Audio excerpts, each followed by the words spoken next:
In a small Mexican neighborhood, there was me, the only black dude, and there was a white boy. The only white boy lived across the street from me named Thomas Polkinghorn. Believe it or not, that was his name, right? And he taught me all the words one summer to Paul Revere. First rap song I ever learned was a Beastie Boys song, Paul Revere, right? Anyway, that same year, my sister, she's 6 years older than I am, she rented this movie called Beat Street. Now, some of y'all may not know if you've never left your city. We don't have subways, right? So, and it's never hot enough, or it's never cold enough to wear like, you know, bubble jackets or boots or something. Like, so I had never seen that before. At the time, I had never seen a subway, I'd never seen a bubble jacket. I just thought that was the coolest thing I've ever seen, right? So there was this scene with the Rocksteady crew right now. Now this was my introduction, so there's a scene where they're walking through the subway, and the dude was like, "You're biters, all you boys are biters." I was like, dude, why does he talk like that? It's so cool, why does he talk like that? "You're biters, all your boys are biters." He was like, "I never been any moves, man. You just mad because your moves ain't worth nothing. What's up with that? Boom!" Oh, that's the coolest thing I've ever seen in my life. How can I be like that? For years, my father was a Black Panther, and for years, I prayed I was Puerto Rican. I'm serious. Don't be mad at me. I prayed I was Puerto Rican because all the cool breakdancers in the movie were Puerto Rican. I was like, dude, how can I be like those guys? All that to say that there was a lot of identity issues, if you couldn't figure that out, in the life that I lead, or that time.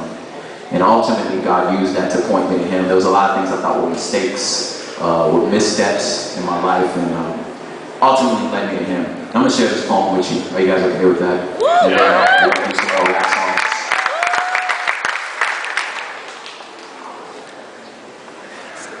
So, I was recently told I was too creative. Seriously, that happened. How they say it, that I wasn't Christ-centered enough. And the peeps we trying to reach wouldn't understand your speech. I told them it was cool. It's not an issue. I ain't so judgmental. Thanks for your advice. I'm just not afraid of heights. Like Christ wasn't afraid to mix spit with mud. As if He couldn't fix vision with one word. I'm sorry. I get my creativity from my Father.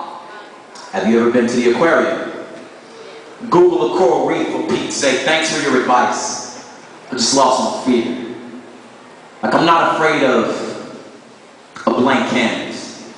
I ain't afraid to be a canvas. I've been marred in the potter's hands, and God don't use erasers. All on purpose. But what keeps you up at night? Are you afraid of midterms or curfews or budget meetings or board of directors? Thanks for your advice. I just lost my fear of gravity. Since His Majesty came and grabbed me, I've often wondered, how loud does an alarm clock need to be to wake a dead man? Maybe you're right. I am too creative. See, I am afraid of being wrong. But if I am, tell me. I ain't afraid of correction. Humbly embrace lessons, just like you shouldn't be afraid of, I don't know, city permits. Submit to the process.